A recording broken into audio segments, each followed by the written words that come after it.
Alam nyo, doon sa mga nagsasabing nagsasayang lang ng perang gobyerno para sa impeachment ni Sara Duterte, kayo mga wala kayong utak no? Ninanakaw nga ni Sara Duterte yung pera ng gobyerno na sa walang kapararakan Pagkatapos, sa pagbibigay ng leksyon kay Sara Duterte, panghihinayangan namin ang nagagastos. Tama lang, dahil yung paggasta sa impeachment case ni Sara Duterte ay may magandang kahihinatnan kung sakaling yan ay ma-impeach. Kaya nga sabi namin, i-impeach para hindi sayang ang pera ng bayan. Tigilan nyo nga mga DDS ang katangahan nyo. Nangihinayang kayo sa gagastusin para si Sara Duterte mabigyan ng leksyon sa pagnanakaw sa pera ng bayan. Pagkatapos, panghihinayangan nyo yung pera na ginagamit sa pagbibigay leksyon sa isang kawatan. Ikaw, kayo mga DDS, ang galing nyo rin no, magkomento. Parang ang titino nyo parang may malasakit kayo sa pera ng bayan no? Tigil kayo dahil pera nyo rin ang ninakaw ni Sara Duterte. Kaya kami, hangad namin ma-impeach si Sara Duterte. Dahil kawatan, magnanakaw, lustador ng hindi kanyang pera. Kung sa inyo pwede ang ninanakawan, pues sa amin hindi. Okay lang malustay ang pera kung sa magandang sitwasyon naman gagamitin at kung mahatulan naman ang mga magnanakaw na katulad ng inyong amo. Tumigil na kayo.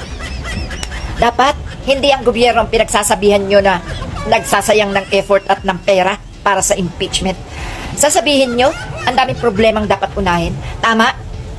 Unang-una, ang pagsabihan nyo si Sara Duterte na huwag baliw, huwag bangag, huwag gaga, at huwag mayabang, no? Mapanggulo, mapaghanap ng gulo, war freak, no? Ha? Yan ang sasabihin ko sa inyo, ha, mga DDS. Bago kayo magsalita ng pabor kay Sara Duterte at pabor para sa inyo, isip-isipin nyo muna, no? Ang sinasabi nyo na huwag magsayang ng effort at pera, sa amin, okay lang yan. Ang pagsabihan mo, yung amo ninyo na huwag tarantada, no, sa bayan, no? Kaya yan na nga ha? Para sa amin ang pera kikitahin pa. Pero yung katahimikan ng bansa na ginugulo ni Sara Duterte, hindi na yan mababago hanggat nandiyan yung hudas na yan, no? Kaya kayo mga DDS, umayos kayo, ha? Nahinayang kayo sa effort at sa magagastos.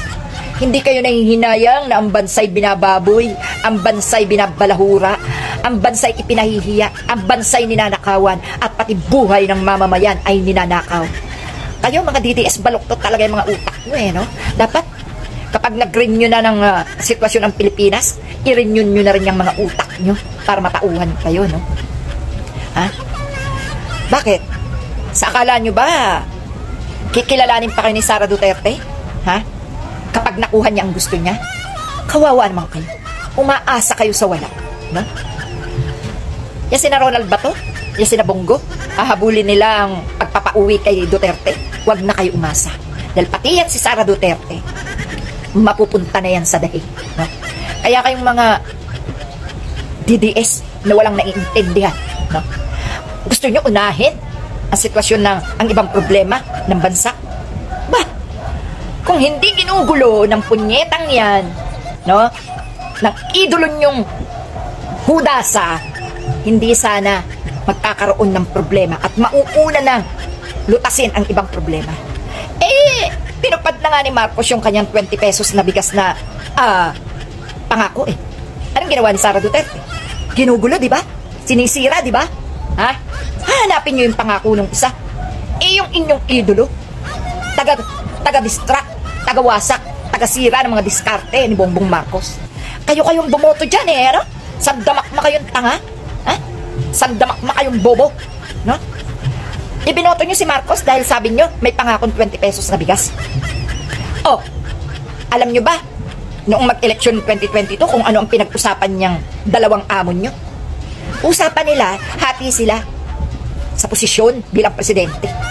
Ang sistema mo, sino naman kaya ang papayag na ibigay ang kalahati ng termino sa Vice President na buang? Ha?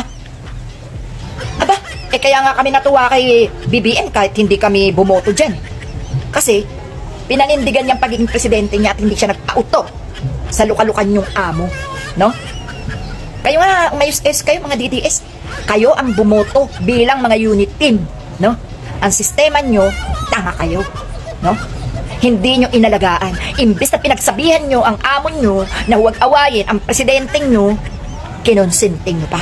At kayo-kayo ang nagbugbugan, kayo-kayo ang naglaglagan, kayo-kayo ang nagsiraan. Eh, di ba kayo mga buang? Ha? Mga buang. Kayo ay mga buang. Kaya wag nyo nang panghinayangan kung nalulustay man ang pera sa impeachment ni Sara Duterte. Dahil by hook or by crook, kailangang ma-impeach ang amo nyong luka-luka. No? Lecheng mga to.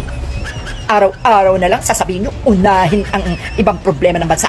Yung amo nyo ang pinakamalaking problema ng bayan na dapat mawala na sa gobyerno. Naintindihan nyo?